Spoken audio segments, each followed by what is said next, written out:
የሆነ ሰሞን በአልኮል መጠጥ ሱስ ሰበብ ልጅ አዋቂው ትንሽ ትልቁ የፍርድና የወቀሳ ጅራፉን ይዘረጋበታል። የነፍስ ትግሉን ለመርታት ረጅሙን መንገድ ቢጓዝም ፈታኝና መራራነቱ ግን ለልኬት ይገዝፋል። አንቱታው ክብርና ታላቅነቱ ግን በዘመን ደሴቶች ላይ የብርሃን ቅፍለቱን እያሰለፈ ዘልቋል። ሰው ፊት የከበረ ስሙ በጌታው ዘላለማዊ ግርማ የተረጋገጠለት በእርግጥ ዕድለኛ ሰው ነው። የኢስላም ብርሃን ያደመቃቸው ጎበዞች በየዓለማቱ ተዘርተዋል። ኢስላም የሰው ልጅ ሁለንተናዊ መፍትሄና መድህንነቱ ሳይታለም የተፈታ የኢስላምን ብርሃን ያነገቡ ጎበዞችም የሚጨብጡት የመላ ዘንግ መሆኑ ክርክር የሌለው ሐቅ ነው። በሁሉም የዓለም ክፍል የእውቀትና የመንፈስ ትጥቃቸውን በኢስላም የብርሃን መሠረት ላይ የተከሉ ብርቱዎች የትውልድን የጨለማ ቅርፊት ሲሰብሩ ከርመዋል። ብርሃናቸው በቀለምና ብራና ላይ ብቻ ሳይሆን በሕይወት እርምጃ ላይ ተከትቧል። የቁርአንን መልእክት የሕይወታቸው ጭብጥ ማጀቢያ ያደረጉ ጎበዞች እርጋታና ያልተረበሸ የሕይወት መንገድ ይታደላሉ። ከቁርአን የብርሃን መስመራት ጋር የታጀለ ማንነት በቀጥታም ሆነ በእጅ አዙር ከጌታው ጋር ያለው ወዳጅነት እያጠበቀ ይሄዳል። የአንደበቱ ቃል፣ የልቡ መሻትና የአካሉ ጉዞ በቁርአን ምሪት ይጠብቃል፣ ይላላል። እውነተኛ የተቅዋና የመለኮታዊ ፍቅር ምንጩ ቁርአን ነው።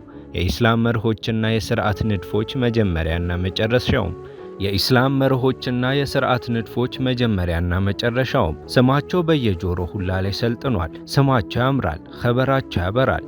ይሄ የትልቅ ሰው የብርሃን ዜና ነው።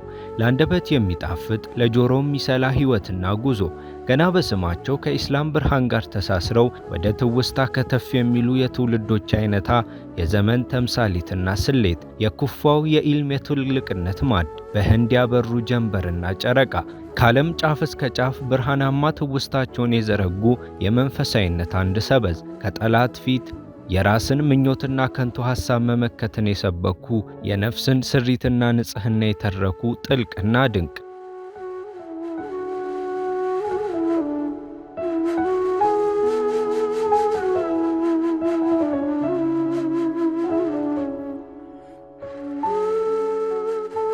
ከታላላቆቹ የኢስላም ብርሃን ወራሲዎች ከነ ኢማም ሐሰኑል በስሪ ጋር በትይዩ ስማቸው የሚጠራ ከሰሃቦች በኋላ ከመጡት ደጋግ የሪሳላው ትውልዶች መሃል ቀንዲሉን የጨበጡ አንዳንድ የታሪክ መረጃዎች ከካቡል የመጣ አንድ ባሪያ ልጅ ነበሩ፣ ከዚያም በኋላ ሐሰኑል በስሪ ስር አበቡ ሲል ይገልጻል። ከጠለቀው የኢልም ባህራቸው ከዘለቀው የልህቀትና የነፍስ ከፍታ ዜናቸው የቱ ተመዞ የቱ ይተዋል። ከታብዕዮች ወገን ናቸው። ታብዕዮች ከኢስላም ወርቃማ ትውልዶች መሃል ሲሆኑ ከመልእክተኛው አለይሂ ሰላቱ ወሰላም ባልደረቦች በኋላ የመጡ የሪሳላው ወራሲዎች ናቸው።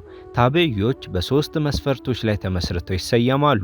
ቢያንስ ከመልእክተኛው አለይሂ ሰላቱ ወሰላም ባልደረባዎች አንዱን በአካል ያገኙ፣ በሪሳላው መመራትና በዚያው እንደጸኑ እስከ ሕይወት ፍጻሜ መቆየታቸው እንደሆኑ ይነገራል። ታብዕዩን ከሰሃቦች ቀጥሎ የመጡ ምርጥ ትውልዶች ናቸው።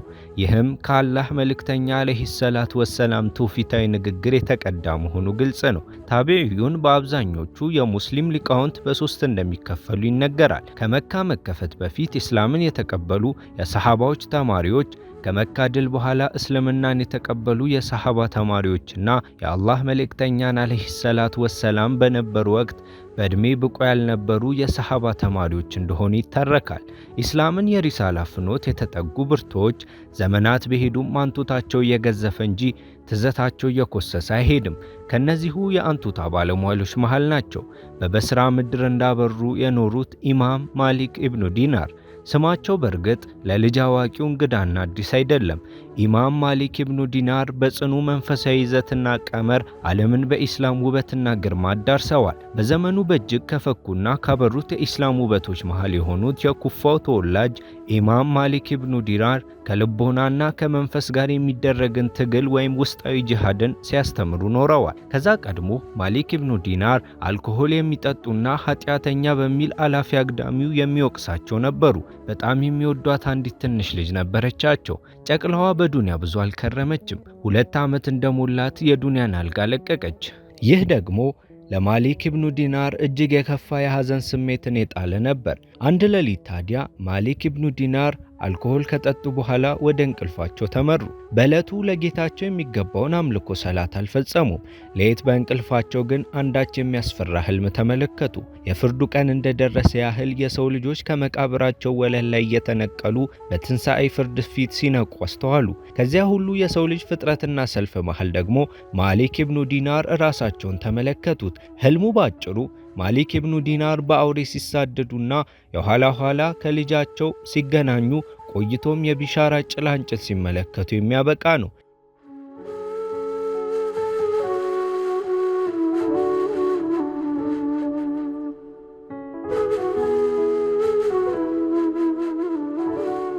ኢብኑ ቁዳማህ እንደሚገልጹት ኢማም ማሊክ ኢብኑ ዲናር የተውበታቸውን ሰበብ ሲገልጹ ይህንን ህልም እንደሚተርኩ የሚናገሩ ሲሆን ኢማም ማሊክ ኢብኑ ዲናር የጊዜው የጸጥታ አካል ወይም ፖሊስ ልንለው የምንችለው አባል እንደነበሩና በመጠጥ ፍቅር በእጅጉ የወደቁ ሰው ስለመሆናቸው ያወሳሉ።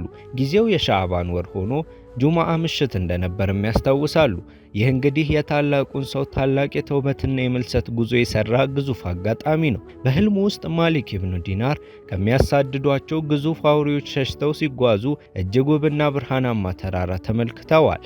ህልሙ በጠቅላላው ቢተረክ የህይወት ቅኝታቸውን እንዲያሰምሩ የመጣ መንፈሳዊ ማንቂያ ነው ማለት ይቻላል። ወደ ተራራው እየተጠጉ ሳለ ያ ግዙፍ አውሬ ወደ እርሳቸው በእጅግ ይጠጋል። ልጆቻቸው ከአውሬው ጥቃት አንድ በአንድ እየሸሹ ሲያልፏቸው ሕይወቷ ያለፈው ሕፃን ልጃቸው ግን አባቷን አይታ ዘወር አላለችም። የአባቷን እጅ ያዘች። ይሄን ጊዜ ሕፃን ልጃቸው በሱረቱል ሐዲድ ላይ አላህ ሱብሓነሁ ወተዓላ ለምእመናን የሰጠውን የተግሳጽ ቃል ስላከበሩ ምእመናን የሚገልጽበት የቁርአን አንቀጽ አነበበች። ይሄኔ ያለፉትን ጉዞ የአውሬውን ማንነት በመንገድ ያገኟቸውን ሽማግሌ ምንነት ማሊክ ኢብኑ ዲናር ጠየቁ። በህልማቸው ውስጥ አንድ ሽማግሌ ይታያል። ይኸው አውሬውን ሽሽት ወደ ተራሮች ሲያቀኑ ያገኙትና እገዛ ይጠየቁት ነበር። ደካማነቱን ገለጸ ሽማግሌው። ሕፃን ልጃቸው ለማሊክ ኢብኑ ዲናር አውሬው ክፉ ተግባራቸው እንደሆነና አቅሙን አፈርጥሞ ወደ ኃያሉ ቅጣት የሚያሳድዳቸው ሲሆን ሽማግሌው ደግሞ እነዛ ክፉ ስራዎች አቅም የሚያሳጡና ደካማ የሚያደርጉ መሆናቸውን የሚገልጽ ተምሳሌት ነው። ከዛ ሰመመን እንደባነኑ ቀድመው ያደረጉት ነገር ወደ ጌታቸው ሙሉ ለሙሉ በተውበት መራመድ ነበር። ያለፈውን እኩይ ልማድ አራግፈው የታላቅነት ጉዟቸውን ጀመሩ። ማሊክ ኢብኑ ዲናር የተወለዱት በአብዱላህ ኢብኑ አባስ ረዲየላሁ አንሁ ዘመን ነበር። ማሊክ ኢብኑ ዲናር ከታቢዒዮች ዘርፍ የሚመደቡ ከሰሃቦች በኋላ ከፈለቁ ታላላቅ የትውልድ ውበቶች አንዱ ናቸው። አባታቸው ከፋርስ የመጡ ባሪያ የነበሩ ሲሆን የሐሰኑ በስሪ ደቀ መዝሙር እንደነበሩ ይነገራል። በዛ አካባቢ በተለመደው የከሬላ የአሰራር ዘይቤ የተገነባው ታሪካዊው ማሊክ ኢብኑ ዲናር መስጂድ የማሊክ ኢብኑ ዲናር እንደተመሰረተ ይታመናል። በአውራጃው ውስጥ ካሉ እጅግ በጣም ውብ ጥብቅና ማራኪ መስጂዶች አንዱ የሆነው ይህ መስጂድ በታልካራ ይገኛል። ማሊክ ኢብኑ ዲናር እስልምናን ወደ ህንድ በማዳረስ የመጀመሪያው ሰው እንደሆኑ ይነገራል። በ624 እንደ አውሮፓውያን አቆጣጠር ማሊክ ኢብኑ ዲናር እና 12 ነጋዴዎች ከረላ መድረሳቸው የሚነገር ሲሆን ከዛም በኋላ የእስልምናን ብርሃን መዝራታቸው ይነገራል። ሰበቡ ደግሞ ተልእኳቸው ንግድ ብቻ ሳይሆን እስልምናን በሌሎች የዓለም ግዛቶች የማስፋፋትም ነበር።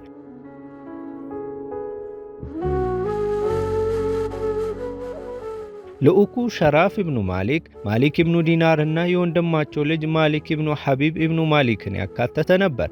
ተልእኮ በካንሂራ ኮዴ ባሁኗ ጋሳራጎድ ደረሰ። የተለየ ንግድ መንገዳቸውና ኢስላምን የማስፋፋት ስልታቸው ብዙም ሳይቆይ የወቅቱ ገዢ የነበረውን የቼራማን ፔሩማልን ትኩረት ሳበ። የዳዕዋ ጉዟቸው ንጉሱን ወደ ኢስላም ለመሳብ ብዙም አልሰነበተም። ብዙም ሳይቆይ ንጉሱ እስልምናን ተቀበለ።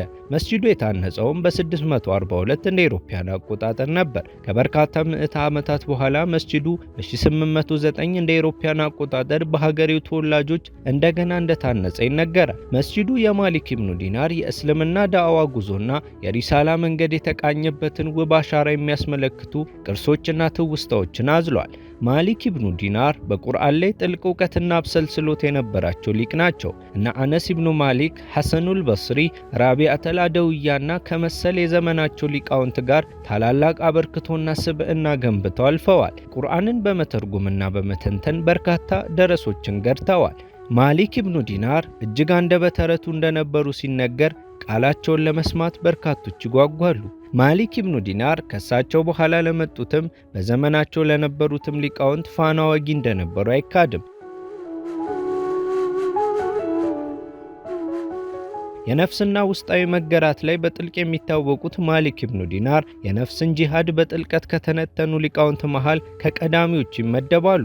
ከጠላቶቻችሁ ጋር እንደምትዋጉ ሁሉ ከስሜት ከፍላጎትና ምኞቶቻችሁ ጋር ተፋለሙ የሚለው እሳቢያቸውም በመካከለኛው ዘመን ባለው ጊዜ ውስጥ በኢስላም የመንፈሳዊነት ጉዞ ላይ በጥልቅ በመማረካቸው ሰበብ ከጠላቶቻችሁ ጋር እንደምትዋጉ ሁሉ ከስሜት ከፍላጎትና ምኞታችሁ ጋር ተፋለሙ የሚለው እሳቢያቸውም በመካከለኛው ዘመን ባለው ጊዜ ውስጥ በኢስላም መንፈሳዊነት ላይ በጥልቅ በመማረካቸው ሰበብ በበርካታ ሊቃውንት ላይ ከፍተኛ ተጽዕኖ ማሳደራቸው ይነገራል። ቁርአንን በጽሑፍ በመክተብም እጅግ ፋና ወጊ አበርክቶ ካላቸው ጉምቶች መሃል እንደሆኑ የታሪክ መዝገባቸው ያወሳል። በመንፈሳዊ ልህቀት አንዳንድ ሊቃውንት ማሊክ ኢብኑ ዲናር ጋር የሚደርስ አላየሁም እስከ ማለት የሚደርስ ምስክርነት ሰጥተዋል።